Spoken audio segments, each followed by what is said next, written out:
Yeah, but if we're not voting on health and safety plans,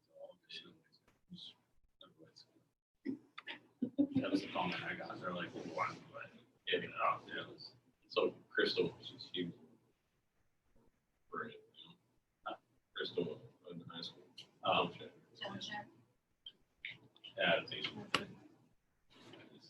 You gotta love that. Say word. Say word. All right, we are. Looks like I think we are live. Pat, Mike, can you? You're on Zoom. Is it showing that we are live streaming right now? Yes. Perfect. Okay. So we'll go back to here and we'll start at the beginning. So, Mr. Groft, let's kick off our meeting tonight. Okay, so we're going to officially open the meeting. Yes. Nope, I think we're good. All right. Secretary, you ready? Okay, this is, we will open 7:34 and we will open the July 20th, 2020 meeting. We'll start with the Pledge of Allegiance and moment of silence.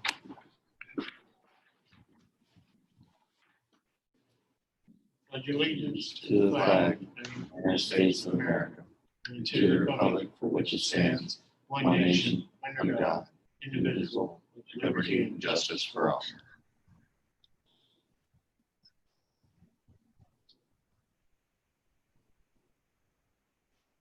Okay, thank you.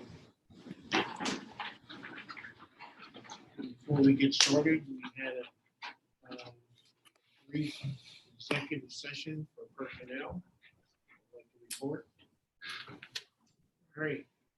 You have before you, they were sent out today. We got the minutes of our meeting.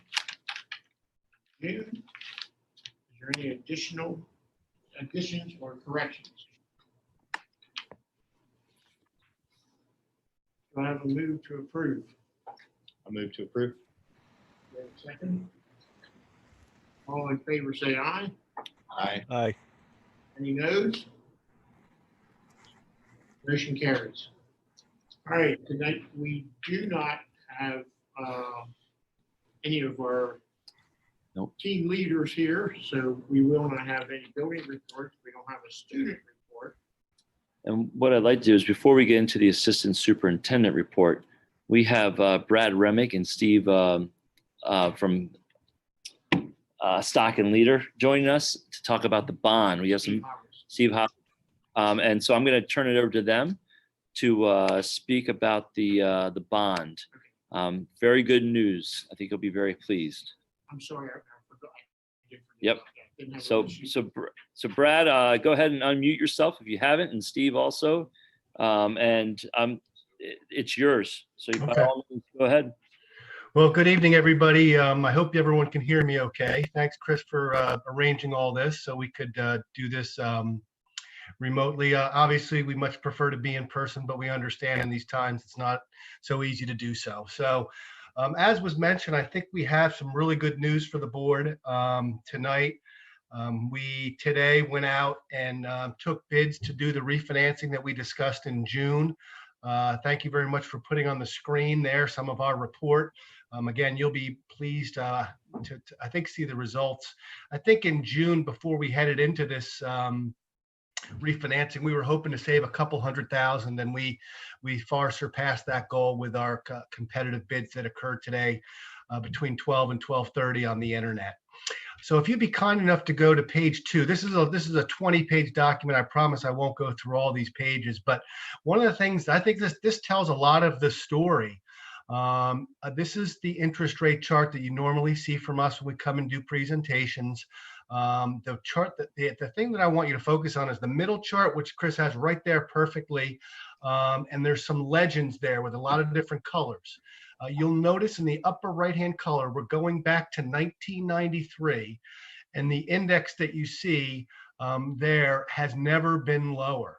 That is the current index that we track, MMD. The index right now currently in blue is 0.75.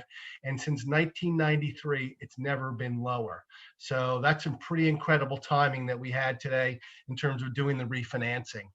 The chart on the bottom of the page kind of isolates what's happened since 2019. I think we talked about this in June when you see that rather large spike when the pandemic hit and we got news of all the craziness that was going on in the world, and there was a lot of disruption in our market. But as you can see, as you move to the right, things have gotten much better. In fact, right now, as hot it is outside, well, that's how hot the municipal market is right now. Just really good time to be striking. So we're very lucky in terms of being organized and getting everything ready. And kudos to the board and the district to get things taken care of so we'd be able to hit this time that we did. The next page gives you a summary of the bids that were received. R.W. Baird, which is a pretty big operation, there's a lot of local government purchase of bonds. They're mostly headed in the Midwest, but they definitely have an interest in Pennsylvania bonds as well. They came in and put a bid with a true interest cost. And if you remember what true interest cost means, that's their commission plus the interest rates. And this bond went out about 10 years. And the interest rate, the fixed rate that they bid on your bond is 1.15%. That's 10-year money, 1.15%. If there's any left over, I would be happy to take some off your hands, but that is incredible to see that type of a rate. I don't think we've ever seen anything like this at Conewago Valley historically. The other thing that was really good is while we went out and we shopped for bond insurance, the bidders didn't think that we needed insurance. That means that your credit rating on your own without insurance is all they really need to support or back your bonds. And that's always a great sign because when I get to the savings, had we had to use insurance, $25,000 would have come out of your savings to pay for that, but we didn't need to do that this time. As a refresher for the members, in order to get a credit rating, there's a submission that's made that we handle on your behalf. We send a lot of information. Then we have about a 45-minute or so phone call with the rating analyst, and Lori really leads that conversation. And I got to tell you, she really represents you well and does a great job on those calls. And she was able to retain your AA3 credit rating. That's a very good credit rating. That's in the AA category. The highest is obviously AAA, but to be in the AA territory is very something to be proud of, especially in these uncertain times. When we're going through these processes with our clients, just to be able to retain your rating is a major win. We have unfortunately seen some of our clients that are in not as good of a situation as you are. Although I know it's a struggle and I know it's tough, get downgraded or get some negative outlooks put on their rating. So kudos to you all as well as Lori, because that played a big part in getting into the savings. The next page just gives you an idea of during the course of the auction, there were various bids that were submitted. If you remember how this works, a bidder is able to submit a bid, and when they hit submit, if they are in fact not in the lead, they are able to resubmit a new bid. So it's kind of an auction format. Once they submit a bid, they can't go backwards. But you can see over that period of time, there was about 47 different bids that were submitted on the internet for your bonds today, and really kind of things got hot and heavy for about 5 or 6 minutes of it. So it's kind of a neat thing to watch as the screen lights up.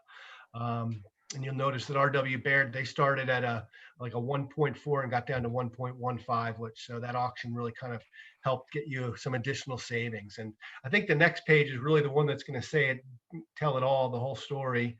There's a lot of schedules that go behind it. There's actually your Moody's credit rating report in the back. But here's the one-page summary of what you saved today from this internet auction. You can see in the blue in column number 4, we're expecting $570,000 of savings in your current budget year when we were hoping to get something like 200 grand. Over the life, over $600,000 of savings. You all know that I'm a little bit conservative when I do my projections, but I got to tell you, I didn't see this coming today. So this was a very pleasant surprise. I think even Lori was excited when I called to hear the good news, but $570,000 of savings in this year's budget by doing the refinancing. So again, there's a lot of other schedules in the back, but this is really great news. And I'd be happy to stop here and answer any questions that anybody may have. Anybody disenchanted? This is great news. Thank you, Brad. Yeah, Brad, I wish you could see the smile on my face. I can feel it. I can feel it. Believe it or not, I can feel it. So, as I always say, had the news not been good, I would have gotten someone else to cover the meeting for me. But with good news, I'm always willing to show up. But with that, if there's no further questions, I know Steve's here, and there's some action that the board will need to take, I guess, later in the agenda. Is that where you're going to do it? Yes, Okay. it's coming up in the finance section. Okay. Would you like me to review the ordinance or the resolution at this time? Yes, please do. As Brad noted, it's always tough to follow him because when I see him showing up, I always know it's good news. And the board's so happy after him that my presentation is sort of a letdown. But he did a great tee up because most of the information that he identified in his presentation are incorporated in the resolution. And in the first 2 pages of the resolution, we really provide a summary as to what you're actually approving.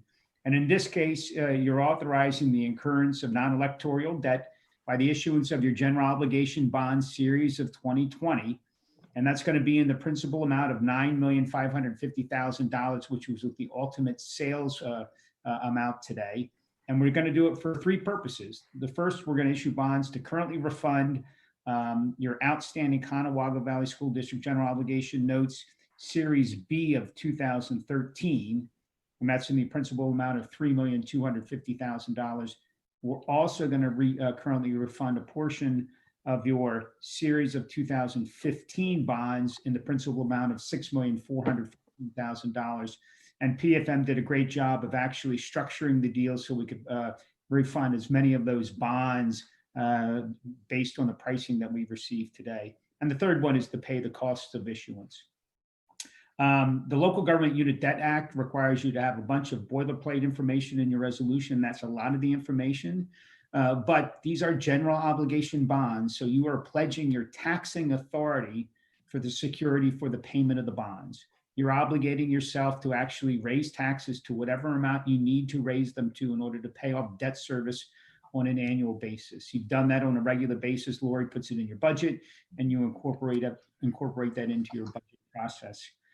We're actually going to appoint Manufacturers and Traders Trust Company as your paying agent. You've utilized them in the past. They've done a great job for the school district. And on page 6, based on the pricing we received today, we have a purchase agreement. And you're authorizing a purchase agreement with Robert W. Baird and Company Incorporated, and they are the successful bidder today for a purchase price of $9,891,000, $169.30, and that's basically the principal amount of the bonds plus the original issue premium associated with the bonds less the underwriter's discount. That's how you arrive at the actual purchase price, which is a little bit different than the ultimate principal amount of the bonds being issued. These are going to be qualified tax exempt obligations pursuant to section 265B3 of the Internal Revenue Code, which basically means that you're going to provide a certificate at closing, which indicates that you're not going to borrow more than $10 million of tax exempt obligations during the 2020 calendar year. You're going to obligate yourself to continue to provide information to reporting services so that the investors can see how the school district's doing on an annual basis. Lori's been doing that for years and years, and she does a great job. She'll just continue to do that. You're appointing Stockton Leader as your bond counsel, PFM Financial Advisors as your financial advisor, and you're authorizing the plan of refunding for both of those bonds that we identified were going to be currently refunded as part of this issue. That's 25 pages pretty quickly. I hit the highlights, but I'd be happy to answer any questions that the board has. I think we're good. Thank you for all your work. Thank you for all your time to make this happen for us. It's much needed and appreciated. Thank you. Absolutely. It's our pleasure. Chris, would you like us to stay on until this comes up on the agenda in case there's any final questions? We'd be happy to do that. It's not a problem. I don't have anywhere to go. I think we're good. You're welcome to stay, but you certainly don't need to. Great. Thank you. All right. Thank you. Thank you. Thank you. So So we'll go into the assistant superintendent report, and why don't you just come here and, yep, I'll let you take my spot.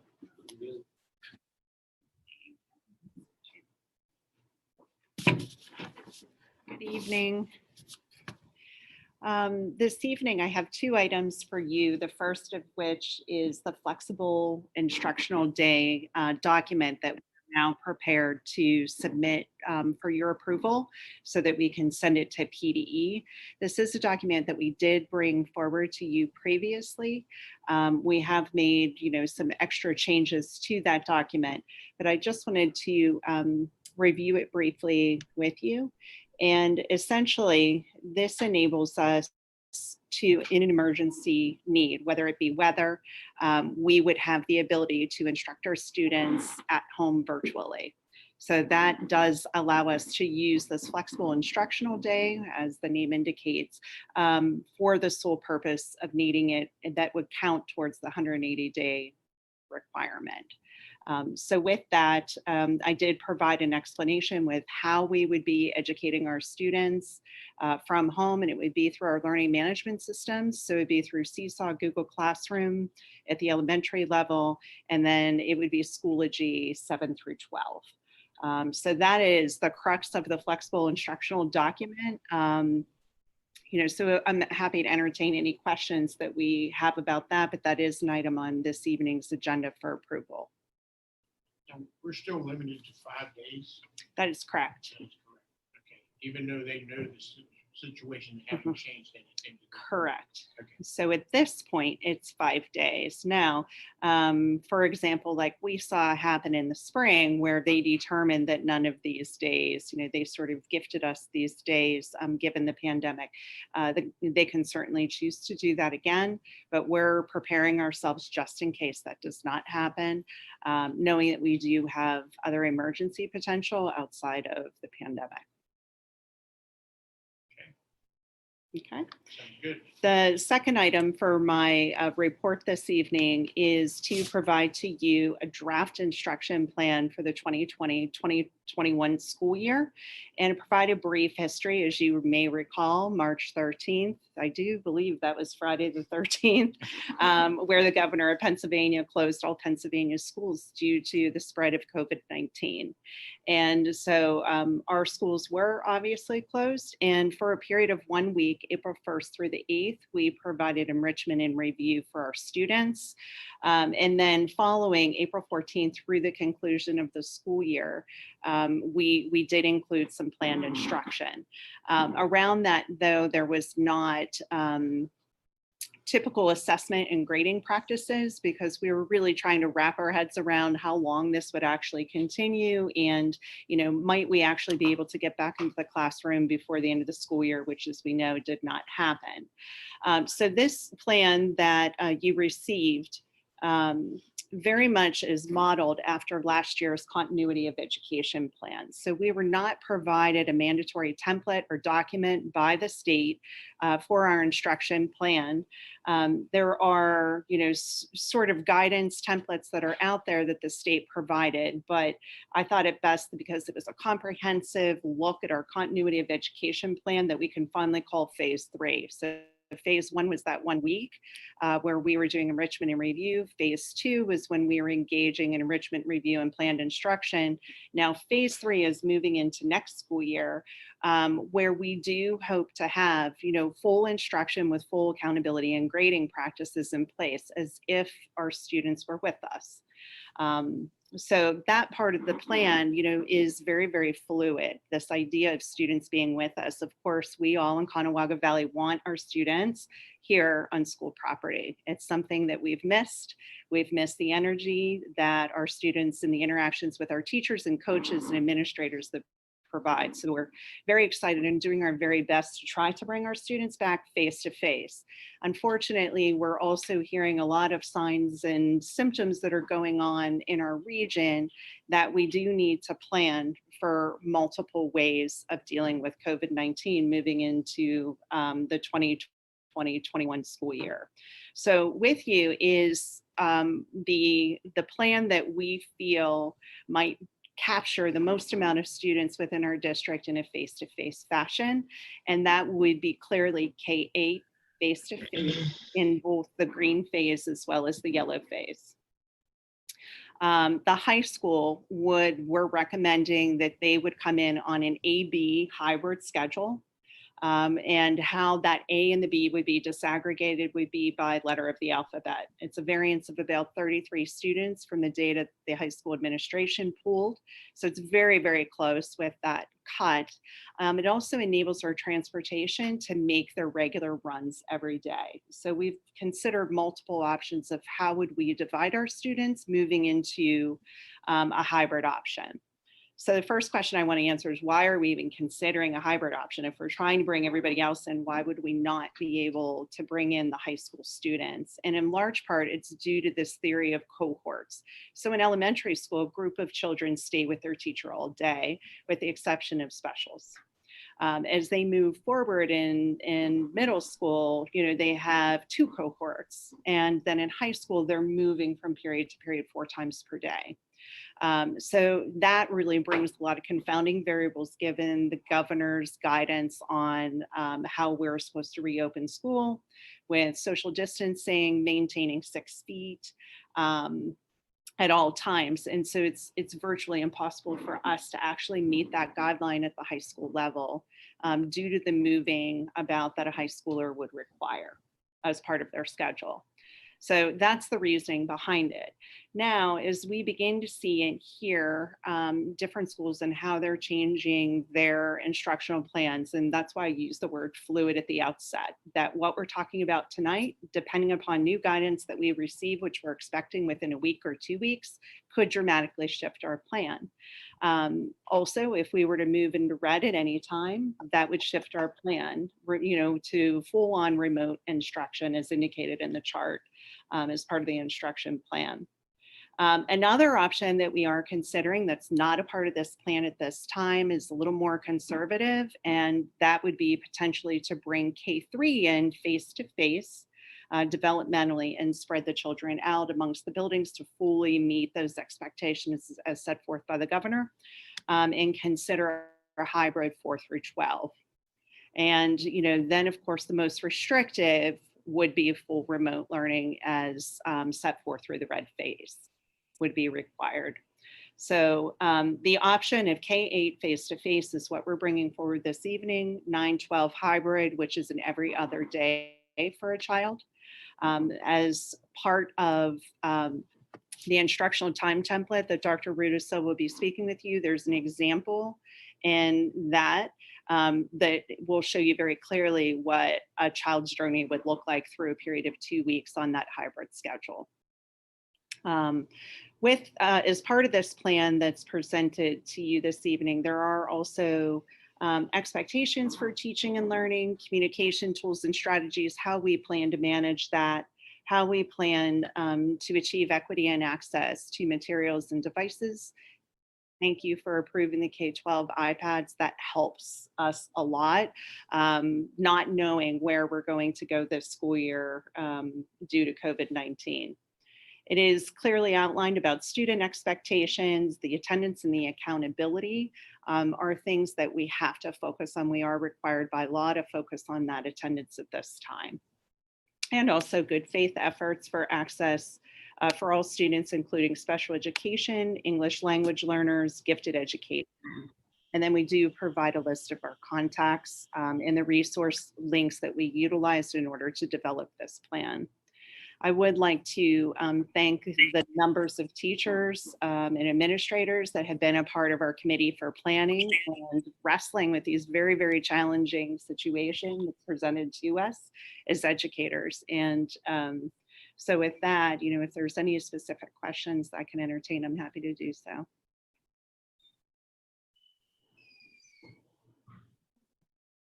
So I'm wondering the difference between when you're looking at the alternative, like phased, the alternating in-person and remote learning. I'm hearing a big gap between K-3 and K-8. To me, the more logical location of division would be at the 6th and 7th grade, because the 7th and 8th grade sort of leans towards the changing of classes and stuff, like the high school. Mhm. Just wondering where That was part of our initial plan. So literally, I think that we drafted close to 5 different plans of what this could possibly look like. That was part of our first plan. So originally we were thinking 7-12 hybrid. The concern that came up in a perfect world that middle school children don't necessarily have the independence to be able to handle and manage every other day learning on their own, presumably with families that work. So that was a part of our original plan. And if we could get them in, that's what we were hoping to do. And that's why this is our best case proposal to you, that if everything cooperates and we continue to work through the challenges of how do we place students, how do we schedule students, how do we waive the students through lunches and buses, in order to meet those, those daily functional needs, then that would be the direction that we would like to go. But certainly, that is a part of it. Mm-hmm. The hybrid learning for high school. I've heard that it's going to be a rumor that videotaping the lessons and the child would be at home as if they were in the classroom. Right. Is that accurate? Well, that's not actually part of the hybrid learning. That would be a third potential. I was going to get to that. So what we have is, is potential options for.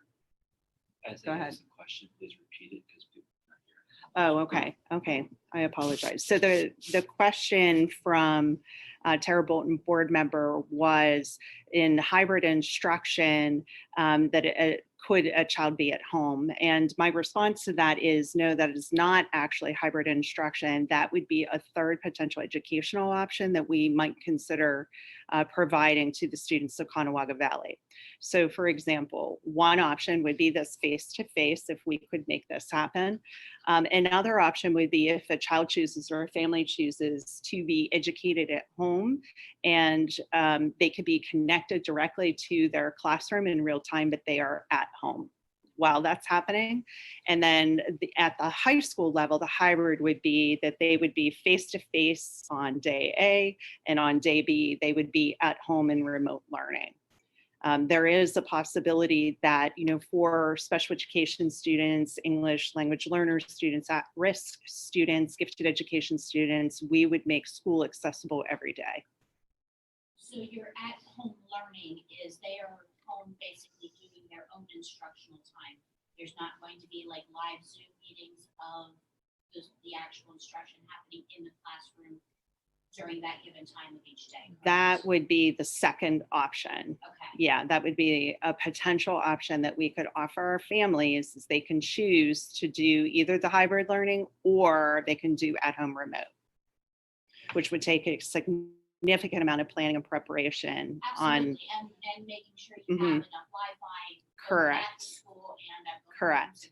I know it would be difficult, it just, Yeah, moving forward seems like something we might want to entertain depending on how long this drags out. correct. Absolutely. Just the idea with the hybrid that I go to class on day A, I get face-to-face instruction, I get my assignments. My day B, when I'm at home, I'm working those assignments Correct. so that I'm ready when I come back in Mhm. A new round. Yes, correct. So And that's in like for a high biology school. class, you would have day A through M would have that lab, and then day B and through Z would have the exact same lab that the teacher would then be. reviewing. Correct. Okay. Yes.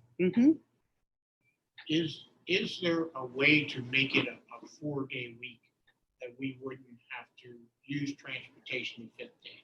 In other words, could we make a longer school day to accommodate the extra hours? A longer school day. Or, Well, if you have A and B, okay. Union contract. what's that? The union's contract would be quite Okay, I understand that. What I'm saying is, I'm under the extreme measure Mhm. where, the governor puts his thumb down and says, this is what you gotta do. Can it, is it possible to make it a 4-day week? Yeah, the question is whether or not it's possible that we can make it a 4-day week, and particularly to aid in transportation. And it is possible. The challenge with not having school on a Friday is issues of access for our students who have IEPs or who are gifted education students. It ends up being a situation too that we would have to calculate the time because we are required, to still meet the 180 days, the 990 hours for high school, 900 hours for elementary. And, I think that we could do that, but our goal is to be with our children as much as we possibly can. So we did consider a day off, as part of our conversation. Mhm. For the hybrid model for grades 9 through 12, is there any, I'll just say, concessions from an academic expectation? Concessions in the sense of. So the concessions we made Mhm. when we were online was the shift to did they participate? Mhm. Not necessarily. Mhm. Well, it differed from face-to-face standards. So is there any concession in the hybrid model? No, And the gradings, like the Yeah. grading our aspect? goal is to hold assessment and grading practices as if they were with us face to face, because we're now able to remove the barriers of access. So we are planning for hotspots for lack of internet access. All students now will have access to an iPad. K-12. So there is not a device concern or a sharing of a device concern, within a family like we did see last spring. So our goal is to make it as rigorous and relevant as we possibly can to make the best out of this year. And of course, we'll individually work with any family, that needs additional support, just like we would if we were face to face. Mhm. Okay. And that's all I have for this evening. Okay. Thank you.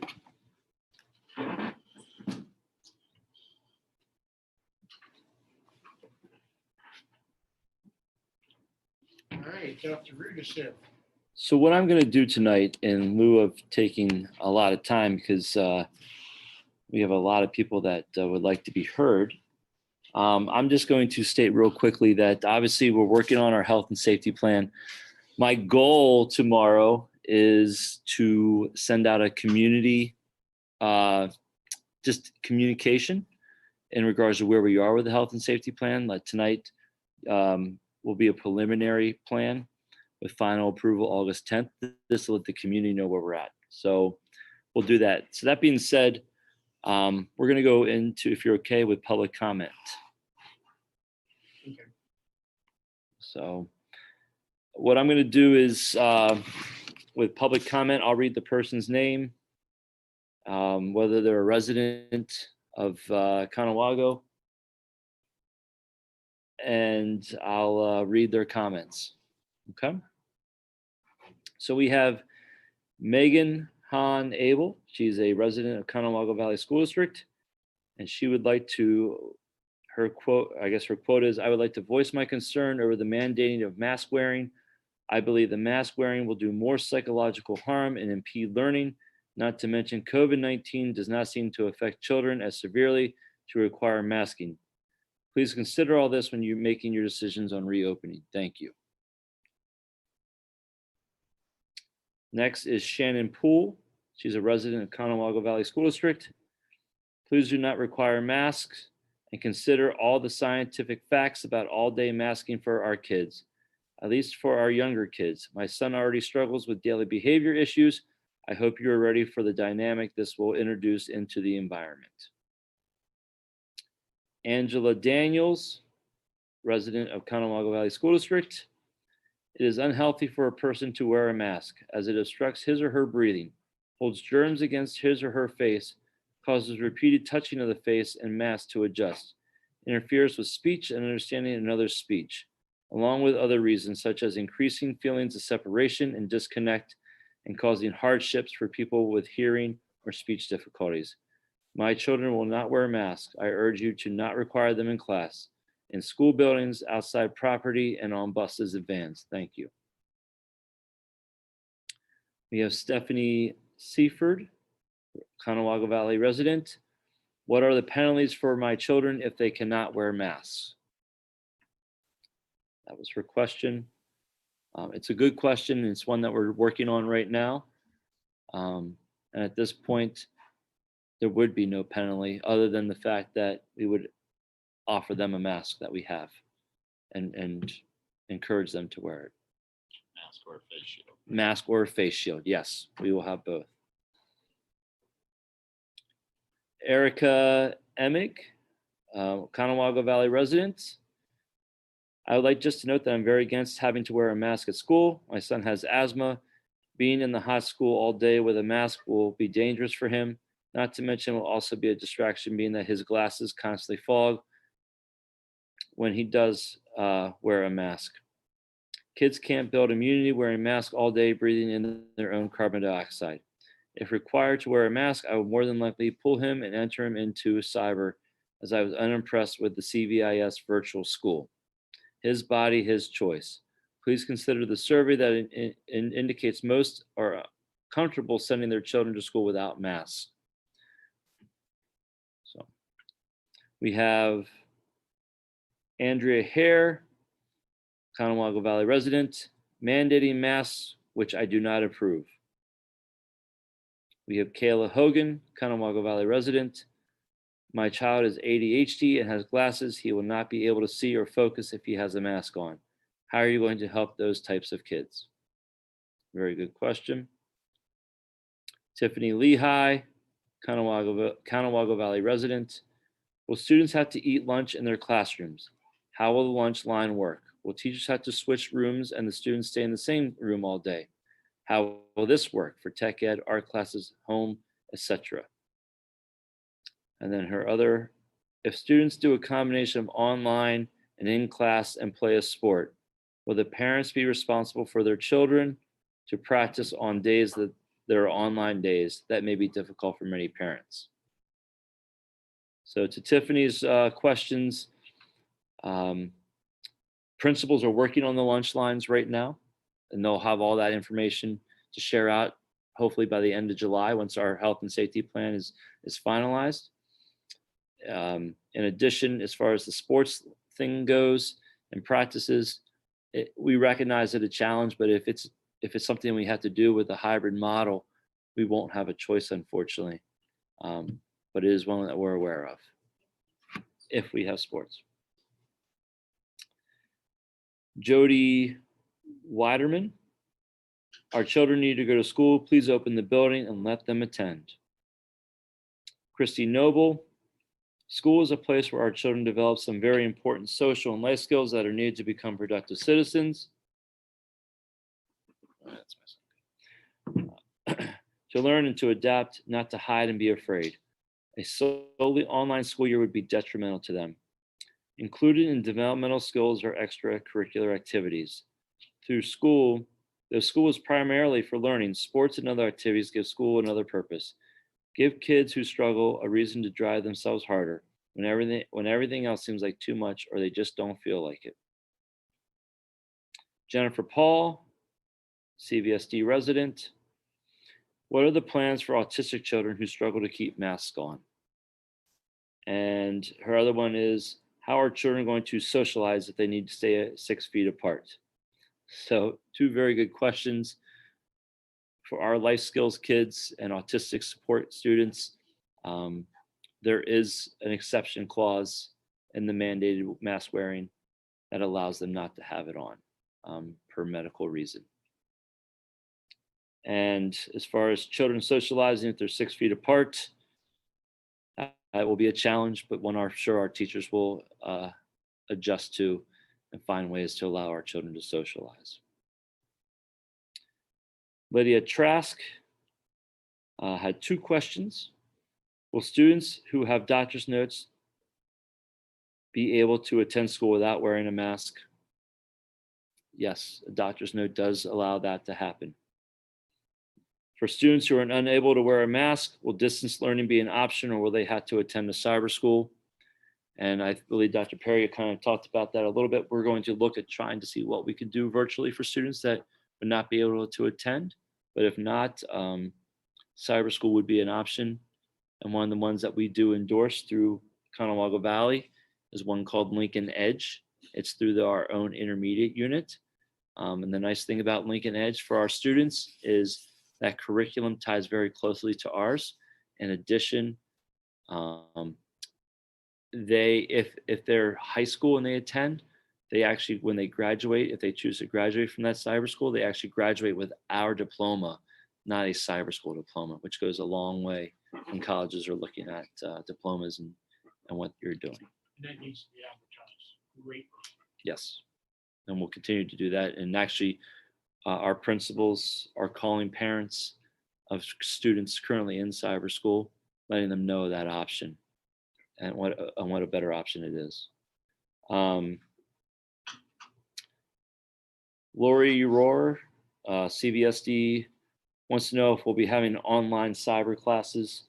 I don't know if we'll be having necessarily the online cyber classes, but we will be offering some online classes, but not a full curriculum in the sense of like a cyber school would. We're not there yet. We're working on it, but we're not there yet. Our goal is to move away from anything like a canned program, such as Odysseyware, and to move into our own online academy where we offer live instructors, but we're not there yet. We need to develop it. We need to build it still. Amber Bosley, if a hybrid learning approach is used, will children in the same household be placed on the same schedule? If so, how will that be determined? I've seen alphabetically, other areas do so alphabetically, but my concern is some household members have different last names. So in that case, we will look alphabetically, but if there is a sibling case and we know about it through Skyward, we'll make sure that they're on the same day so that it works out for families. Melanie Spence, with regards to the 2020-2021 school year, will an option for cyber school or online learning be available for intermediate students rather than the traditional brick and mortar school year? If so, what is the process for enrolling students in this program?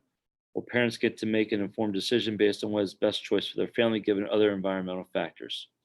Obviously, a parent always has a choice in what they want for their child as far as schooling goes. I mentioned it earlier, while we don't have a full online academy, the best way to go then if you choose not to send your child to school would be to that Lincoln Edge cyber school through our local intermediate unit. And you can get that information from your building principals on how to enroll in that if you're interested. Ryan Strasball signed in but had no comments. Jamie Patterson signed in and she writes, I'm extremely concerned with the thought of sending children back to school as COVID numbers go higher and higher. Governor Wolf has reissued more strict mandates just this week in an attempt to combat the climbing numbers. The numbers that lead to school closures in March, April, May were much lower than they are now, and children were kept home. This is unfair to teachers who have to choose between their family's health and their jobs. What happens if the teacher or someone in class is exposed? Will the entire class be quarantined? Thank you. What about the siblings of those children in that class? What if a teacher needs to isolate at home? Will that come out of their PTO since they're going into a situation where their employer is knowingly putting them in danger? Will they be eligible for workman's comp? Will teachers get hazard pay for having to sanitize their classrooms? A lot of those questions, unfortunately, are just personnel issues that we can't answer. I understand this is a lose-lose situation. However, there are ways to get around if you think outside the box. Any student who has access to device and Wi-Fi should be permitted to work from home without having to leave Conewago Valley School District. Any child grades K through 6 whose parents have no access to childcare go to a brick and mortar school building. In this building would be adults who would basically be a cross between a babysitter and a teacher's aide. The students would then use school-issued devices to complete their schoolwork, also online, under the watchful eye of these adults. There would be fewer students at the schools and therefore be able to stay socially distant. Please consider the health and well-being of our teachers as well as these children. It's not worth the risk, especially with the numbers rising. And then her second part was, do not put our children at risk. Do not put our educators at risk. No option is optimal, but we cannot push reopening the schools. They are petri dishes during the regular school year. To open schools now would be reckless.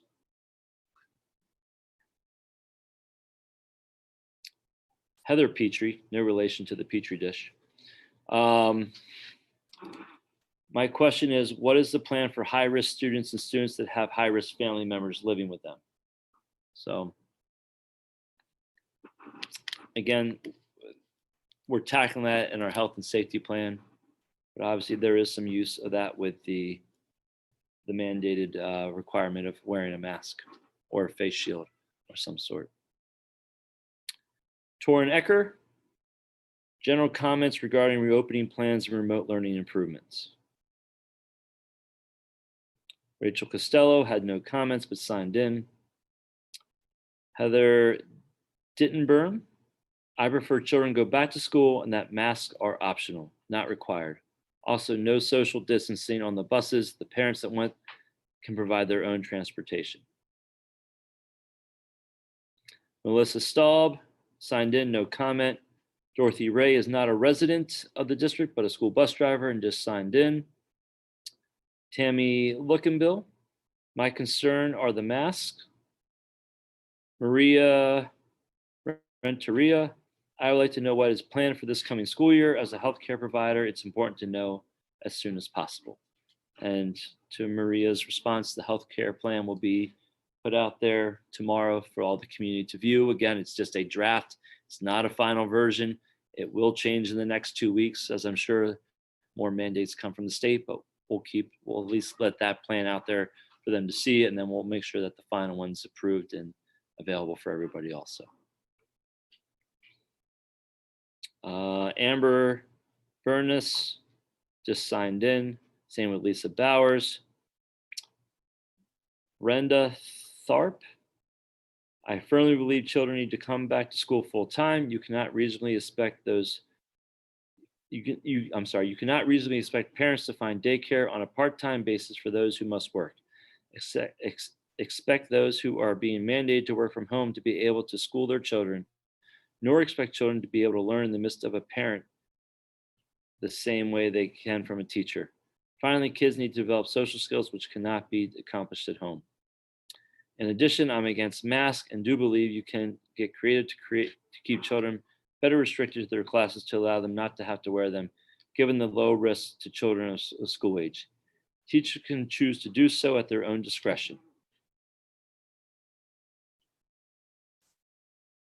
This is from Alexa Haas. Start by here. As you discuss the 2020-21 school year, please consider including elementary children, using a hybrid schedule in an effort to keep our children and school staff as healthy as possible. Children benefit not only from a health standpoint with the increased spacing and social distancing, but also educationally from the small class sizes and more individualized instruction that can be provided during the on-site school days under this model. We do not want to be part of a mass experiment with what happens to our children and community's health when we suddenly reintroduce the children back into the educational setting. I have spent many hours in multiple school buildings within this district, and I do not see how you can expect our custodial and building staff to keep up with the increased need to clean and sanitize our buildings without a significant increase in manpower.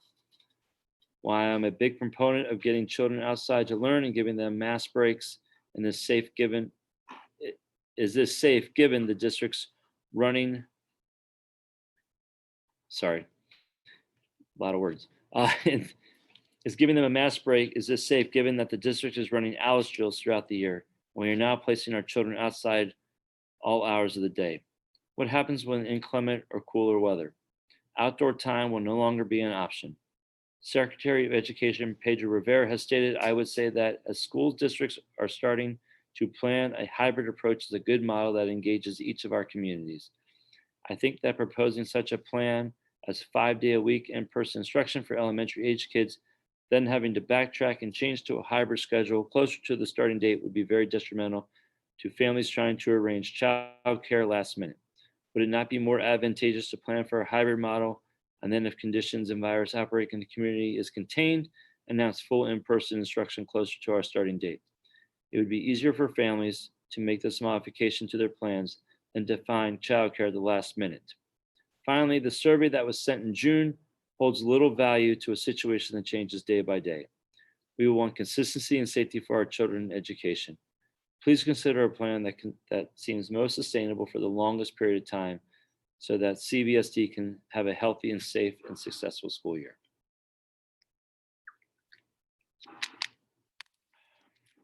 Okay. We have Laura Wukovitz, Cedar Ridge.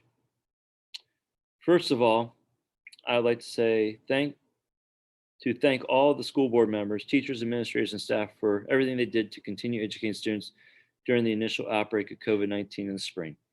Given the pandemic continues to threaten our population, I'm concerned that the instructional plan for fall prioritizes safety for everyone. Online learning and universal mask wearing may be uncomfortable in the short term while saving lives in the long term. How is the district planning to balance the likely need for at least some in-person instruction with safety considerations? When planning for fall, has this district considered the findings of the considerations for reopening Pennsylvania schools report? As a parent, I strongly support any instruction plan that prioritizes online learning and mandatory masks for any person instruction is planned. My rising 8th grader is also ready to do whatever is needed to keep everyone safe. Online isn't his favorite, and neither are masks, but he's shown remarkable maturity regarding the need for both. We are ready to adopt whatever is required, as long as safety is prioritized for all. Again, thank you. Amber's signed up but didn't say anything. Same with Julie Groff. And hold on here.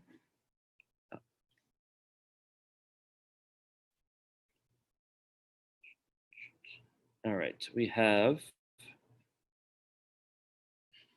got a lot. Hold on here.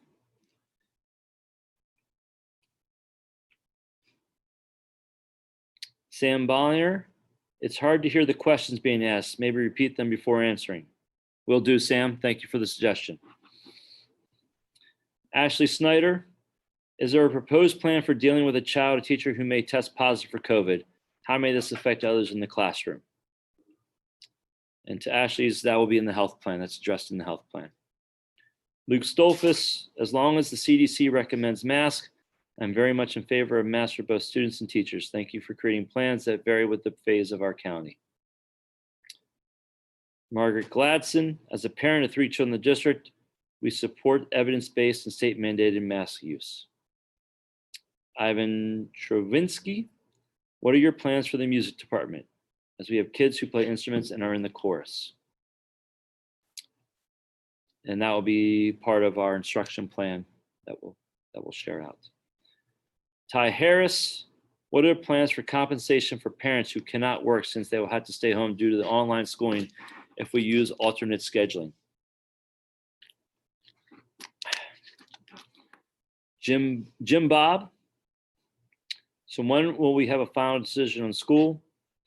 Again, we'll do a preliminary plan. We'll have a final plan August 10th that will be board approved for health and safety, along with instructional plan also. Kayla Abbott, it seems as though many children will be unable to wear masks due to health issues. If we have high-risk families at home and we choose the Lincoln Cyber School, will the iPads be an option for us, or are they only used for those doing face-to-face and hybrid with CVSD? Kayla, great question. When you enroll with Lincoln Edge, you actually get your own device from Lincoln Edge. So the iPad will stay with us, and Lincoln Edge will provide a device and a hotspot for you if you choose to go that route. If a student is enrolled in Lincoln Edge, would they be able to change within the school year back to CVSD? Yes, at any time. It's very flexible and very fluid that you can do that. And that was from Dave Thornton. Kayla's just chimed back in. Hearing all the parents that do not want their children wearing masks, can we conduct another survey before making our decision based on how many kids will or not be wearing masks? And yes, we are working on one last survey to send out, Kayla, within the next 2 weeks, just for one final phase before we finalize our health and safety plan.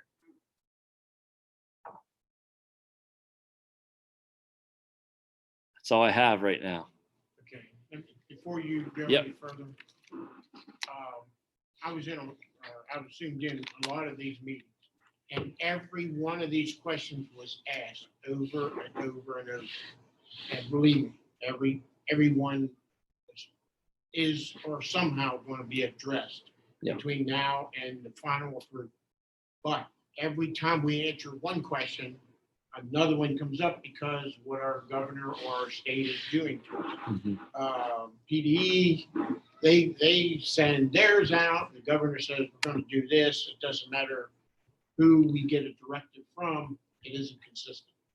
So it's hard for us to be consistent when they can't even make up their mind what they're doing. But believe me, the people that are on these committees are working every day to figure out how and what, and that's why, to your question, or to my question to you, we need to know if there is a COVID center in Adams County that we could actually send people to in the event we think somebody is sick. There's a lot of moving parts, and when all those moving parts come together, we could get right to the day of the start of school and the governor could say, we're going to shut down. And all this work that we've done all summer long is null and void. So to these people that are asking these questions, are all good questions.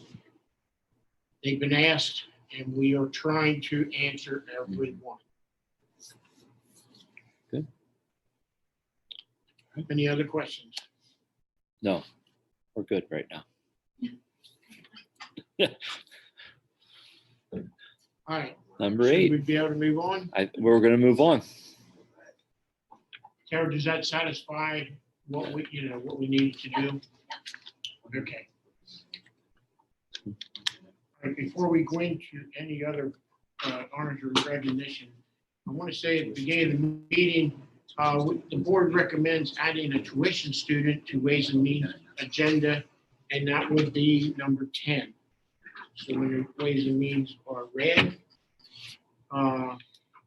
we need to, do we have to have a roll call vote or just okay. So we need an approve to put it on the agenda and a second, please. Motion to approve. Second. Okay, we have a motion to add to Ways and Means number 10, which would be a tuition student, and we need a roll call vote, please.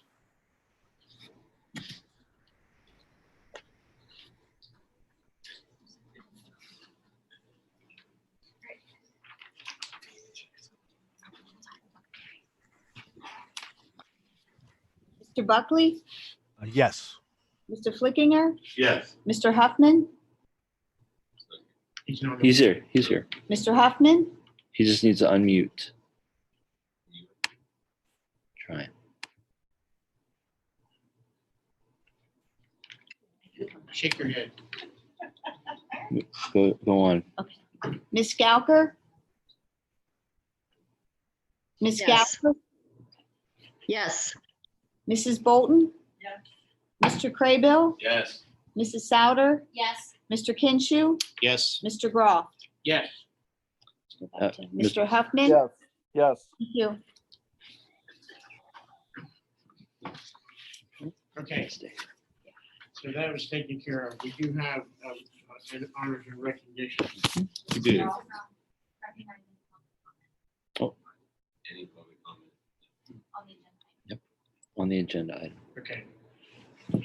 Oh, okay. Just if there's any public I thought we'd already done that with what we did. No, that's just on the agenda item that you added. So, is there any public comment out there that you can see? Any comment on us adding a tuition student? No comment? Okay. All right, good. Now we can move on to honors and recognition. Okay, thank you. I have recognition of Angel Flores, who received a scholarship to Indiana University of Pennsylvania. And also would like to recognize all the staff and volunteers that have worked tirelessly to develop the draft plan that will be posted tomorrow. Thank you. Yes, to follow up on that, to my statement earlier, yes, there's been a lot of behind the scenes meetings. People are actually doing double duty, watching one meeting and attending another. So yes, this has been ongoing. All right, we'll move on to the treasury. The balance of the 5 accounts is $14,824,333.95. I so move the treasurer's report be filed for audit. Okay, is there any questions on that report? On the board? Anybody recognize there? All right, we need a second. Second. Roll call vote, please. Mr. Flickinger, Yes. Mr. Huffman, Yes. Ms.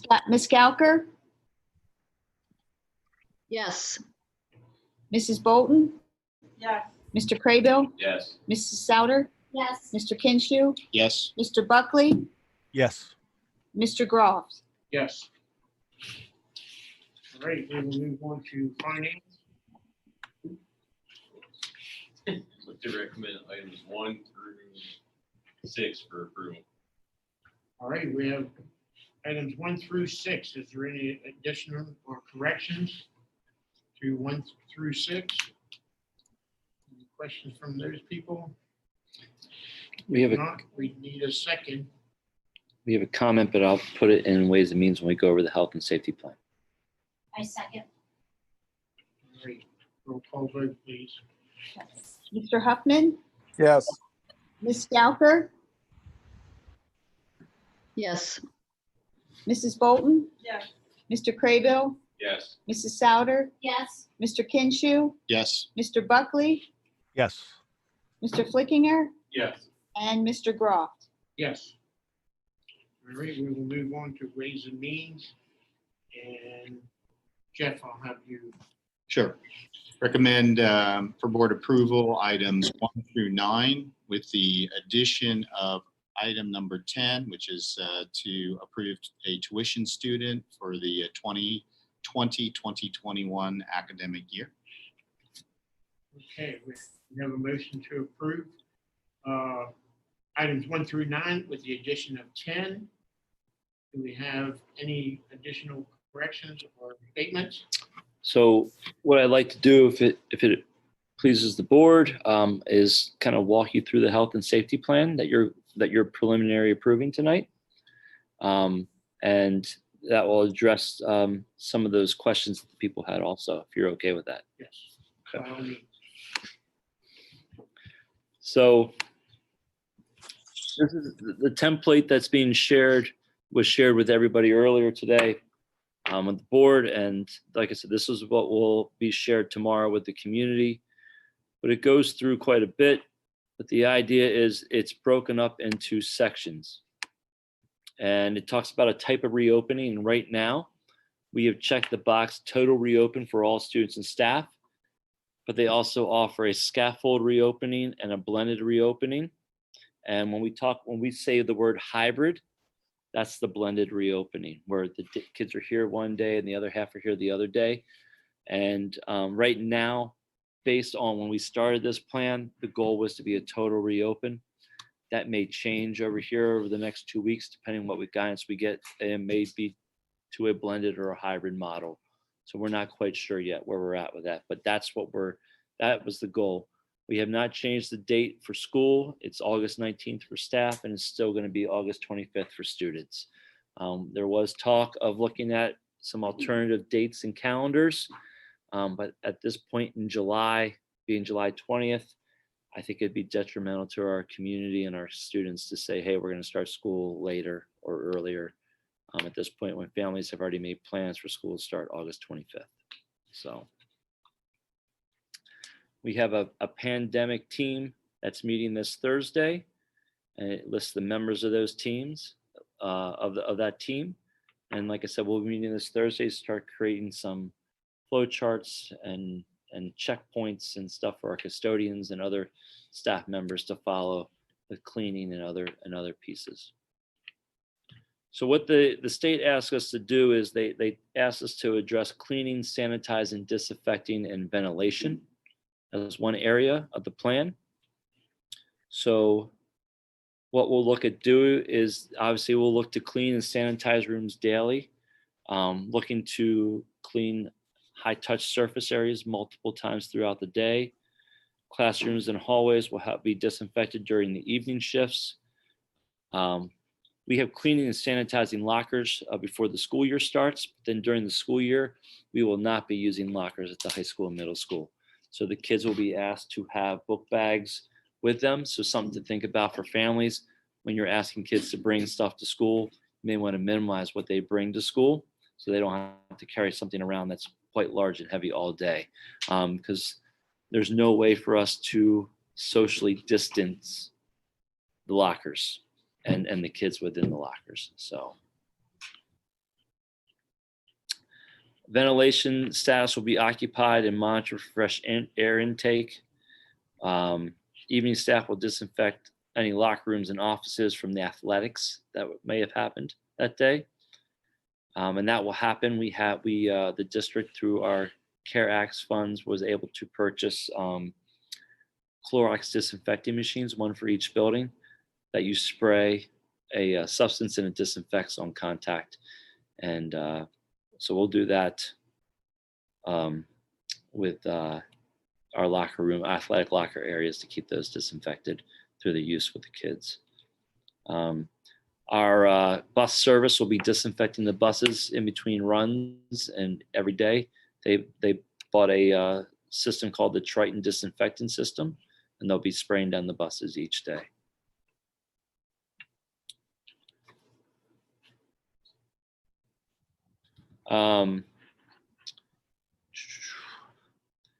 Other than that, obviously, we have bought filters to change out our filters multiple times throughout the year.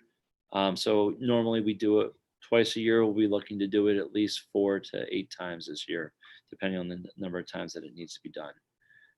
We are in the process of converting our water fountains to touchless water bottle fillers. So the water fountain will not be used anymore. It will just be a touchless water bottle fill.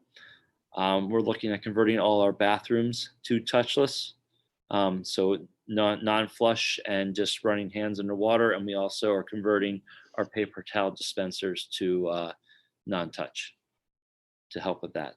Hand sanitizer stations will be placed throughout the building and classrooms for kids to use at all times. And obviously, Lincoln will have their bus windows open to allow airflow as appropriate with the weather.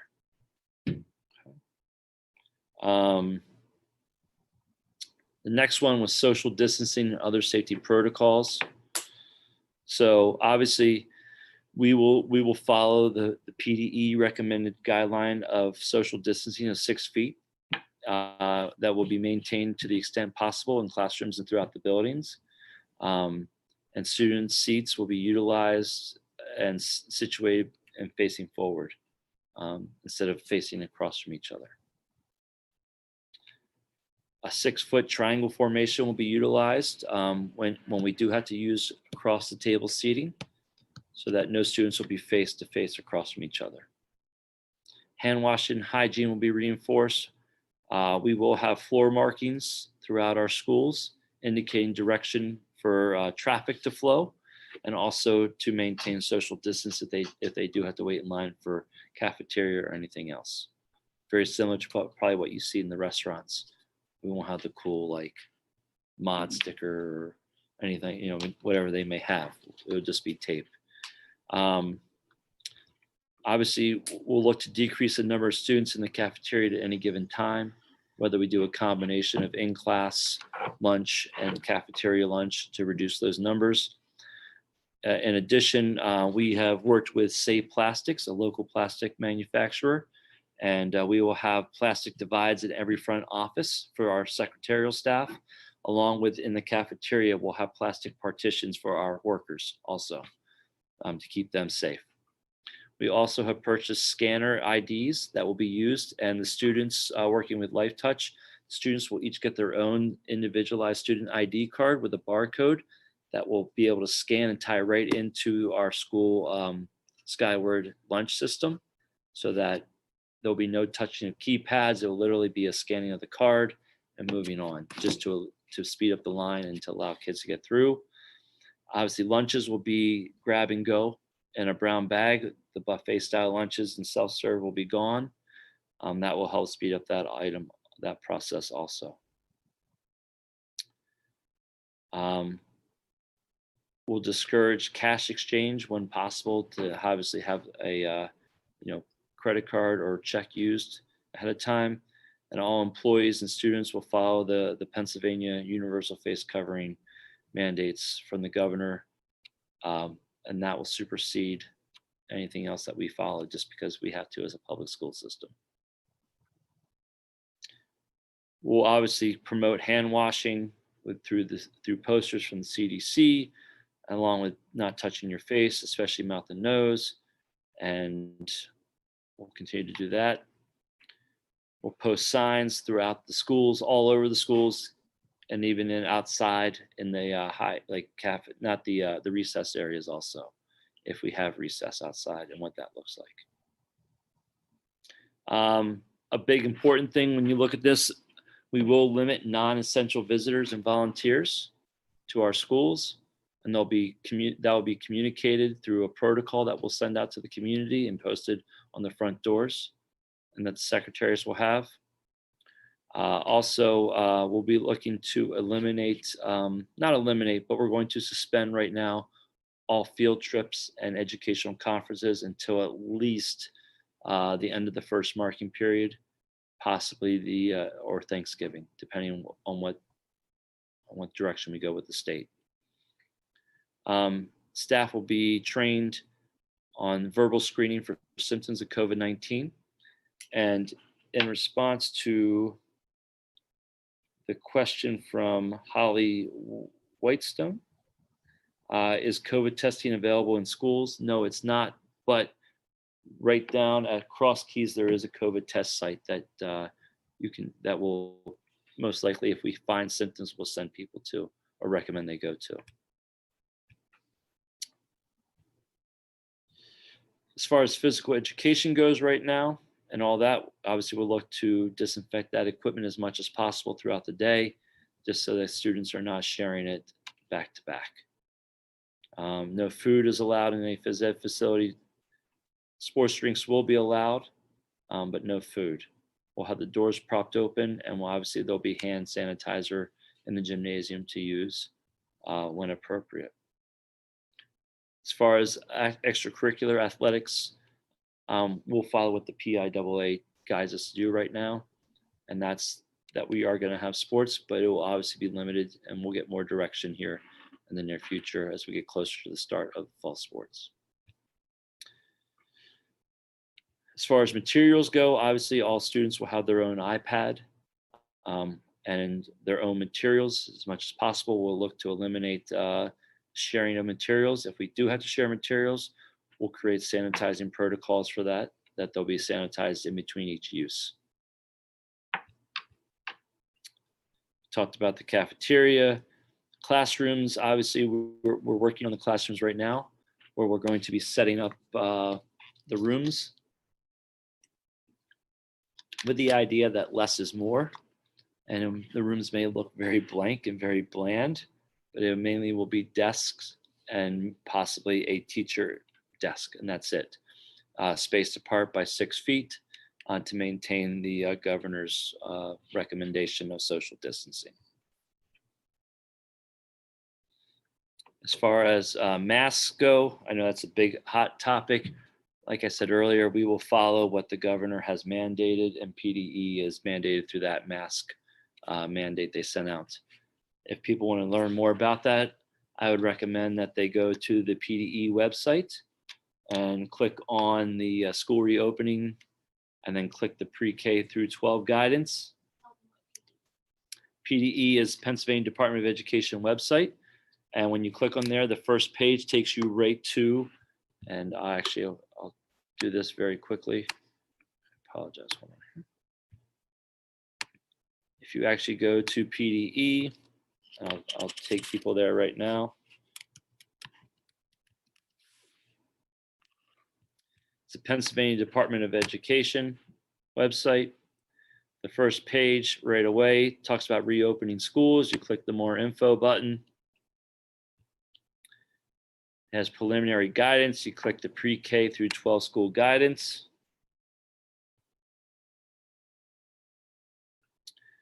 And there's a face coverings order tab. You click that. And I would suggest that everybody read that closely and understand what that face order is requiring us to do. Reading can give you a lot of information on that.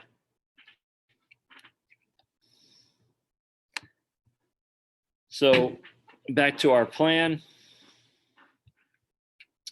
In addition to that, transportation, buses will be 2 students per seat, and it will be required they have a mask on the bus per the order. And the way that they'll do this is when students enter the bus, they'll literally go to the back of the bus and just start filling in 2 to each seat, working from the back to the front to fill the bus up.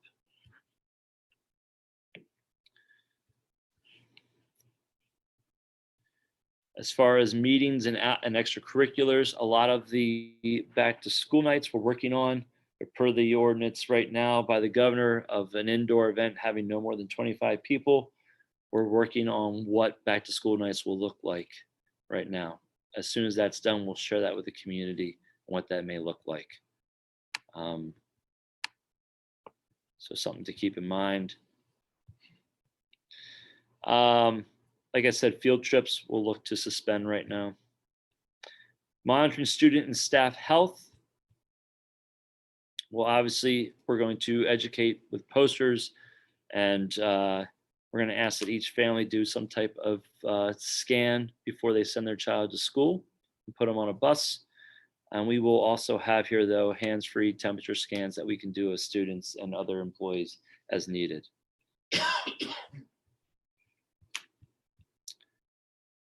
If someone is found to possibly be, have the,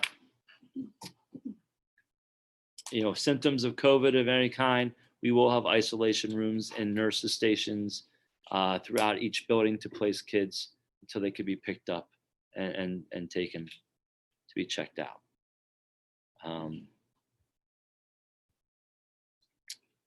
And we'll obviously, the question is, if someone does test positive, how will that be notified?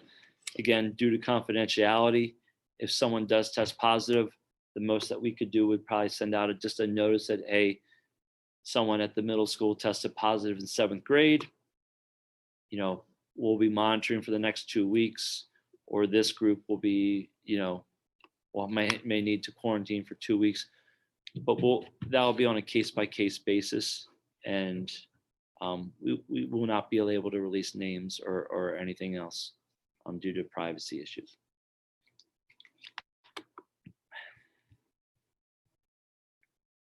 And then from there,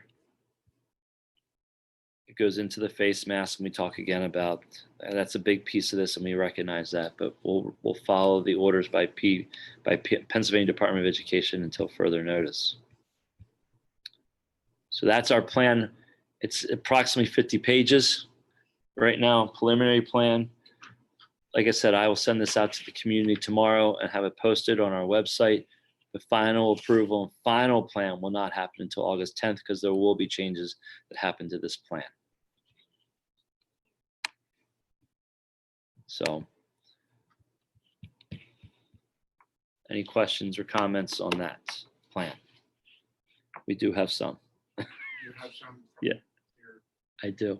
Panel? So we have Ryan Eisenhart. Given there are many households where both parents work full-time jobs, does not deal with the health plan. I'll read it after when we have a public comment section for non-related items. Greg Trent asked, again, non-related to the health plan, so I'll come up to it when the section comes up for that. Okay. I'll do that in the public comment. Yes. All right. We do have a motion. Do we have a second? Second. Roll call vote, please. Ms. Gauker,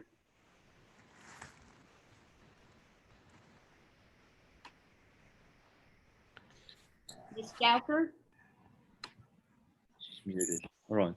There she- Yes. thank you. Mrs. Bolton, Yes.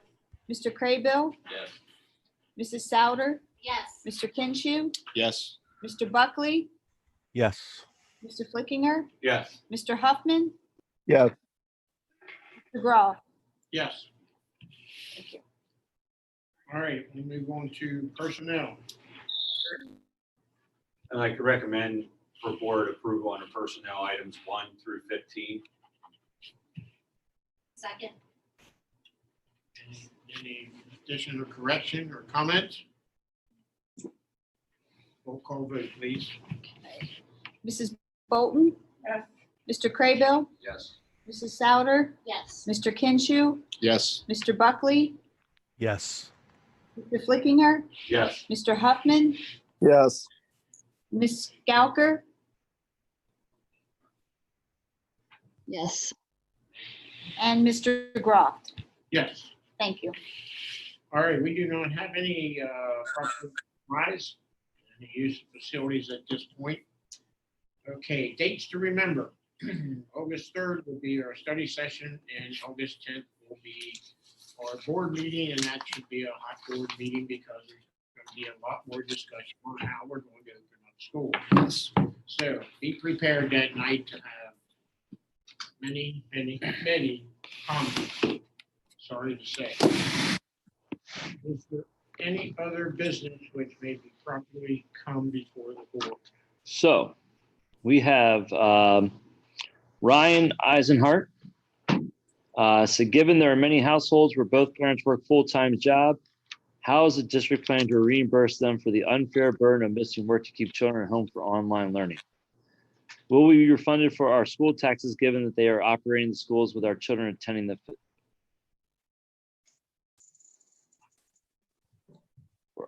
schools for our children attending the facilities? So his question was, will we be refunded for our school taxes given that they are for operating the school with our children attending the facilities? Greg Trent asks, you mentioned that you will follow PIAA regulations for sports. Will youth sports that are not school sponsored be allowed back onto the fields? That will be to be determined, Greg. And Pamela Eisenhart, I wasn't able to join the board meeting until halfway through due to another commitment, but it sounds like the recommendation is for the 2021 school year to be hybrid, and we won't know until after August 10th board meeting, and school is supposed to start on August 25th. That gives parents less than 2 weeks to figure out their work plans to accommodate your hybrid schedule. How can you impose this burden on parents? What are families with 2 working parents supposed to do? So I guess in reference to Pam, August 3rd at the study session, Pam, will be really the presentation of the health plan, and the formal approval will be August 10th. So we're hoping to have it done by August 3rd with just the formal approval being August 10th. That's all I have for that. Anything on the live stream by chance? I don't believe so. Anything else? Chris, Yes, Mr. Hoffman. yeah, question. You just said about the scramblers and them using our facilities. Can you put a date around that or not? As far as if they'll be allowed, Yes. I'm waiting for guidance from PIAA before I make a final decision, and PIAA should be making a decision probably here in the next week or two. And then Mr. Worley and I will sit down and make final decisions to present to the board. If we do allow it, are they going to be under Department of Education or anybody's standards? Will they need to wear masks? Will they need to be social distance? Or will they just have at it? To be determined. Okay. But most likely, like all youth sports, they had to come up with their own health and safety plan. And then they have to adhere to it. And if they don't, facilities can determine that they not use the facility if they can't maintain and control their environment. I've seen that Okay. in other youth sports already where youth travel baseball tournaments where day one, they didn't like the way it looked. So day two, no parents allowed, and you drop your kid off and wish them well, and you pick them up afterwards. So it's just the reality that we're in right now, unfortunately. Okay. That just gives me some information to take back. Yep. Okay, do we have any public comment? Those were the two, Non-agenda items. yep, those were it. All right, it is 8:58, and I am going to adjourn our business meeting.